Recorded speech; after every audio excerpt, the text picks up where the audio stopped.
What's up guys, my name is Ace, and in my opinion, Sledgehammer has been doing a great job with CoD WW2 ever since that change in management. They've been taking massive leaps in the right direction in my opinion, and I'm really liking the direction the game has been taking lately.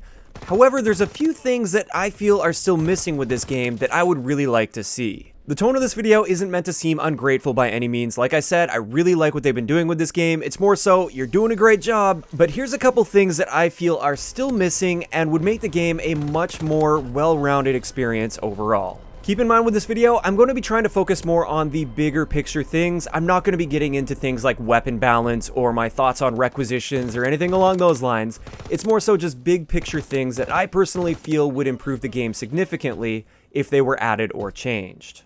Now, there are two things that I feel are really important, and I feel very strongly about these two things, so we're going to be covering those ones first, and then on top of that, I'll be adding a few things where it's like, I would really like to see these, but if it never happens, I won't be too bummed out about it. So first up, this is something I've mentioned before, but I think it's time to bring it up again, Master Prestige rewards. In this game, hitting Master Prestige isn't a very rewarding experience at all. If anything, you actually kind of lose out on some of your rewards, because you no longer gain supply drops every 5 levels like you do as you're working through the prestiges up to Master Prestige. All you really get is a calling card, a pretty lame helmet, and your rank now goes up into the hundreds all the way up to 1,000, and it turns yellow with a new emblem. That's it. That's your whole reward for that, and in exchange for that, you lose those supply drops that you used to gain every 5 levels. In my opinion, Master Prestige should be something that's highly sought after, that people chase. It should be the type of thing that keeps people playing longer per game session, as well as logging in and playing more often, because they're chasing this long-term goal.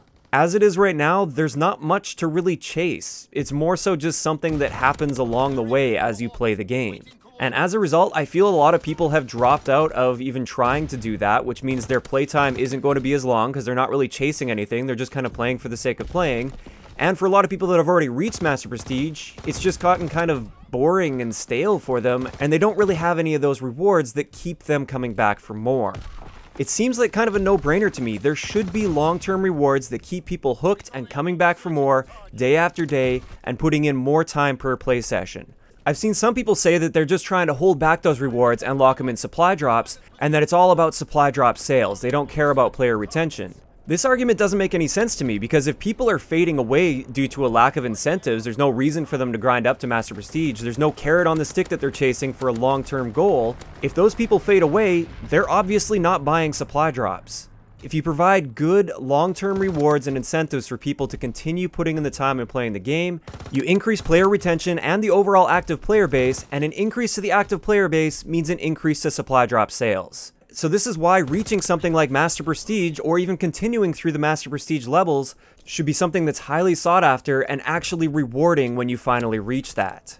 Now, a few ideas that I have, and I've shared a couple of these in the past, I'm not necessarily saying that all of them should be implemented, I'm just kind of spitballing ideas out there that I think would be fair and balanced and provide us with a nice reward without devaluing the supply drop system and discouraging people from ever buying supply drops. The first one that I really like is when you hit Master Prestige, or for anybody that's already hit Master Prestige, why not give us a variant unlock token? This token could be used to unlock one single variant of any weapon they want in the game. It can be a launch weapon, it can be a post-launch weapon, any single variant in the game that you want, you get to unlock that one variant and one variant only.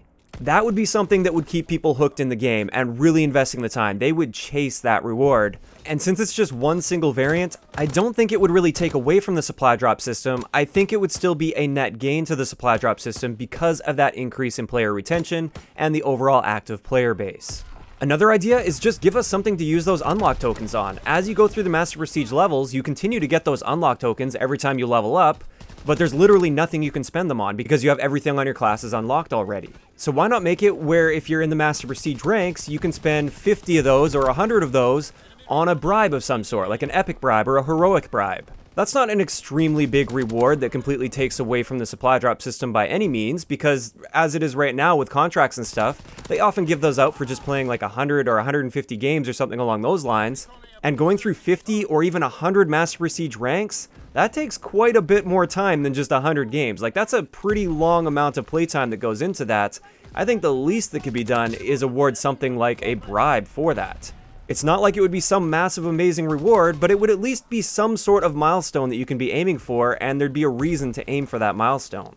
On top of all this, why not have a unique uniform for Master Prestige players? You could even do one per division, although that might be a little bit too much work, but just something that you can actually see in-game, something cosmetic, that shows that you're a Master Prestige player. It could be a mask or a face paint or a little armband, just something that you could add to your player where people can clearly see like, oh hey, that's a Master Prestige player, without just looking at your rank and seeing the rank above your head with the icon. I mean, yes, they do have the Master Prestige helmet, but let's be honest, how many people are actually running that Master Prestige helmet? I think most people would agree it's a pretty lame reward to be having for something like reaching Master Prestige. On top of all of these things I've mentioned so far for Master Prestige, at the very least, why do you take away our supply drops every 5 levels? Each set of 5 Master Prestige levels, on average, is going to take a whole lot more XP than it would before you reach Master Prestige, so you'd already be earning them at a lowered rate compared to the people that are working through their prestiges. Why take that reward away from Master Prestige players? That one doesn't make any sense to me. It's not like it's a huge reward that completely destroys the supply drop system. It's just continuing to get the rewards that you would have gotten as you were grinding through the ranks, and making it so you don't feel as though you're actually losing out on things as you make it up to the Master Prestige ranks. So I feel these suggestions that I've made are very reasonable for Master Prestige players.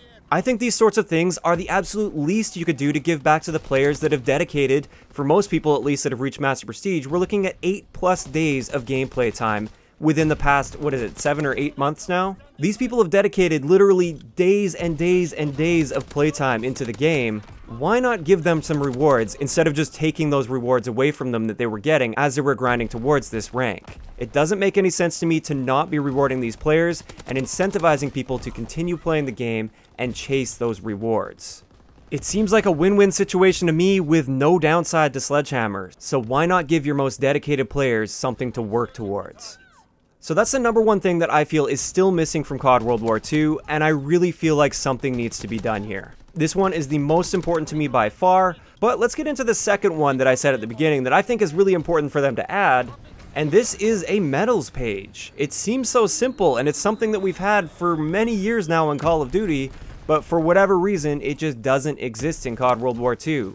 Why can't I go in and see how many vicious medals I've gotten, or how many unstoppable medals I've gotten, or how many kill chains I've gotten? Where is this medals page, and why do we not have it yet? I haven't heard any communication about this whatsoever. Is it something we can expect to see in the future? Are you even recording that sort of data? Is that tied to our account somewhere on the back end that just doesn't display right now? Or when we finish a game, do those stats just completely disappear into thin air, and there's no way of adding this medal page? I'd like to know something about what's going on there, because it feels like that's a basic feature with Call of Duty ever since medals have been added into the game. Now obviously I'm not a developer, I don't know what goes into the back end of that, but it feels like it would be a pretty simple implementation because it's nothing new, it's nothing we haven't seen before. It's not even something we haven't seen before in a Sledgehammer Call of Duty game.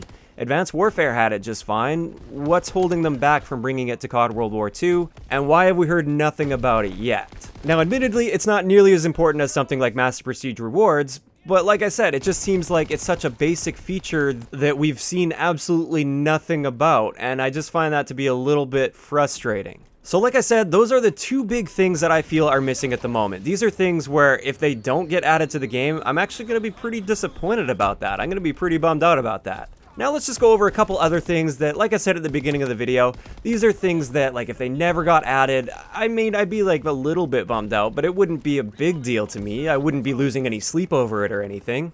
But it's just things that I would like to see that seem reasonable for them to introduce, or at least I feel like they'd be reasonable for them to introduce. First up, the infected game mode. There were some leaks and rumors and stuff about that quite some time ago. These leaks could have just been like residual code from Advanced Warfare or something like that. We don't know for sure, but that kind of all died out and the whole hype around Infected just kind of disappeared. I think Infected would play really well in CoD World War II. I think Infected generally plays much better in boots on the ground Call of Duty games, and I would love to see that in this game. Where is it? Is it being worked on? Is it eventually going to be coming? I'd really like to see Infected in the party tab as a permanent mode. And I think there's a lot of people out there that would agree with me. I remember back in Infinite Warfare, all the people that would come to my videos and say, you know what, I don't even play Infinite Warfare anymore, but I log in and I play Infected every single day. So there are people out there that will just play the Infected game mode, and I think it would bring some people back to the game if they added that. and I just don't see any reason for them not to have it at this point. It doesn't seem like it would be really all that difficult to implement in the game. Perhaps the one thing that's holding them back is some sort of a tactical insertion or something like that, because that's something they would have to actually add into the game that currently doesn't exist in the game. But aside from that, it feels like it would be a pretty simple implementation to create an infected game mode. Next up is something that we had in Black Ops 3, and it hasn't returned to Call of Duty yet. This is a group type system. Now for this one, admittedly, it could be a lot of work in the back end. I'm not too familiar with that. But it's something that I really liked back in Black Ops 3, especially as a YouTuber and streamer. Anytime I was streaming, I would have my own group that anybody could join. I didn't have to add anybody on my friends list or anything. And with that, I could just open up my lobby, people could join in, and it's just first come, first serve, then I close the lobby and I hop into a game. It was really nice, really simple, and it was a great way for YouTubers and streamers to connect with their viewers. In addition to that, people could connect based on their interests. So if they were a fan of a particular baseball team or football team or sports ball team of some description, I don't know, they could all go into that group that was around that, and they could meet new people that have like similar interests, and they could play games with them. And I thought that was a really cool implementation of Black Ops 3. And this might be a little bit of wishful thinking, but I'd love to see something like that in CoD World War II. I think that'd be great. Now, one final thing I'm going to be mentioning here is something that was in the game but appears to have been removed. This is the Flak Gun Event. Where did those go? I think I've seen like 4 or 5 in my gameplay time, and I felt like I was really lucky every time I ran into one. But for the past month and a half or so, I haven't seen or heard of a single Flak event in the headquarters. For many people, they've literally never seen one of these. And like I said, it seems like they just don't exist in the game anymore. Where did they go? Why are we not seeing them? I mean, the rewards for them were pretty minimal, but at least it brought a little bit of life into the headquarters, and it was something where it was exciting when you ran into something like that. Where did those go and why were they removed? Are they coming back? What's the story on these? I'd love to know what's going on with that. And with that, we're going to wrap up today's video on what I feel is still missing from CoD World War II. Like I said, I think they've been making some great improvements to this game. It is head and shoulders above what it used to be, and I'm really happy with the progress so far. I just feel like there's a few extra things that this game is missing. And with that, I'd love to know in the comment section below, what do you feel is still missing from CoD World War II? Like I said, focusing more on the big picture type of stuff, not individual weapon balancing or anything along those lines. What sort of big picture things do you think are still missing? If you enjoyed the video, a like rating is always appreciated, and don't forget to subscribe for more if you haven't already. I'll talk to you guys next time.